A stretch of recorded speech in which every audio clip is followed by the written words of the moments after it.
کا حق یہ ہے والد پر کہ اپنے والدین کی خدمت کی جائے۔ اللہ کے نبی صلی اللہ علیہ وسلم نے فرمایا رضا الرب فی رضا الوالد وسخط الرب فی سخط الوالد، کہ رب کی رضا باپ کی رضا کے اندر ہے اور رب کی ناراضگی باپ کی ناراضگی کے اندر ہے۔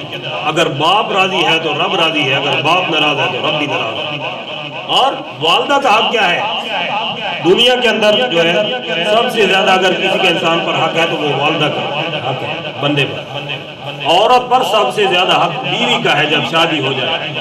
سب سے زیادہ حق اپنے خاوند کا ہے کہ اس کی خدمت کرے، اس کی اطاعت کرے۔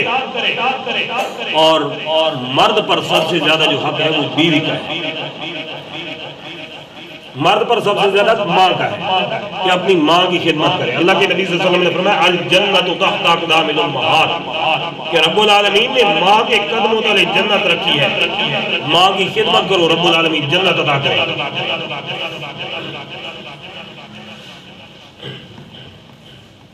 بچوں کا حق اپنے والدین پر ہے۔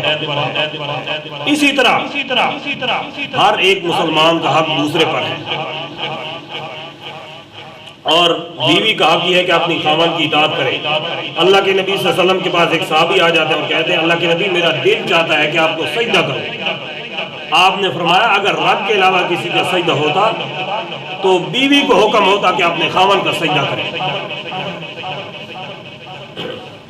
آپ نے فرمایا کہ جو عورت نماز پڑھتی ہے، روزے بھی رکھتی ہے اور اپنی خاوند کی اطاعت کرتی ہے تو جنت کے 8 دروازوں میں سے جس سے چاہے چلی جائے۔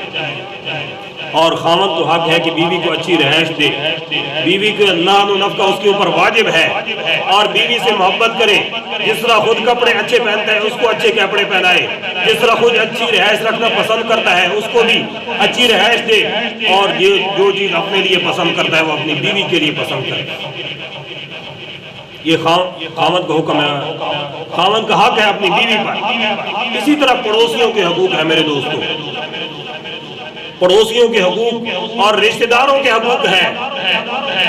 قرآن کہتا ہے نا وآت المال علی حبہ ذوی القربى، سب سے زیادہ جو حق ہے وہ اپنی قریبی رشتہ داروں کا ہے۔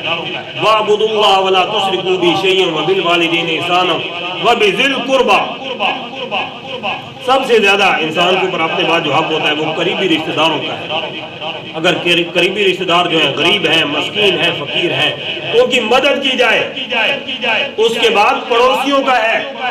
اللہ کے نبی صلی اللہ علیہ وسلم نے فرمایا من کان یؤمن باللہ والیوم الآخر فلیکرم ضیفہ، کہ جو آدمی اللہ کے اور اس کے رسول پر ایمان رکھتا ہے اس کو چاہیے کہ پڑوسیوں کا خیال کرے۔ اور ایک دفعہ آپ مجلس میں بیٹھے تھے، آپ کے پاس جبریل امین تشریف لائے اور کہا واللہ لا یؤمن واللہ لا یؤمن واللہ لا یؤمن، کہ اللہ کی قسم مومن نہیں ہو سکتا، مومن نہیں ہو سکتا، مومن نہیں ہو سکتا۔ صحابہ نے پوچھا اللہ کے نبی کون مومن نہیں ہو سکتا؟ آپ نے فرمایا کہ وہ مومن نہیں ہو سکتا کہ اس کے پڑوسی اس کی تکلیفوں کی وجہ سے پریشان ہوں۔ پڑوسیوں کا حق کیا ہے؟ پڑوسیوں کا حق یہ ہے کہ اگر وہ بیمار ہوں ان کی عادت کی جائے، اگر وہ فوت ہو جائے ان کے جنازے کے اندر شرکت کی جائے، اور اگر وہ بھوکی ہوں ان کو کھانا کھلایا جائے۔ اسلام نے تو کافروں کے حقوق بھی بتائے ہیں۔ سیدنا فاروق اعظم رضی اللہ تعالیٰ عنہ کے دور کے اندر آپ نے دیکھا ایک آدمی بھیک مانگ رہا ہے اور اس کی آنکھوں کے اندر نظر بھی نہیں ہے اور بوڑھا ہے۔ سیدنا فاروق اعظم رضی اللہ تعالیٰ عنہ جو مکہ کی گلیوں کے اندر چکر لگایا کرتے تھے، مدینے کے گلیوں کے اندر گشت فرمایا کرتے تھے کہ کوئی آدمی بھوکا تو نہیں ہے، لوگوں کے سوال سنا کرتے تھے۔ تو آپ نے اس بوڑھے سے پوچھا کہ کیوں تو گلیوں میں بھیک مانگ رہا ہے؟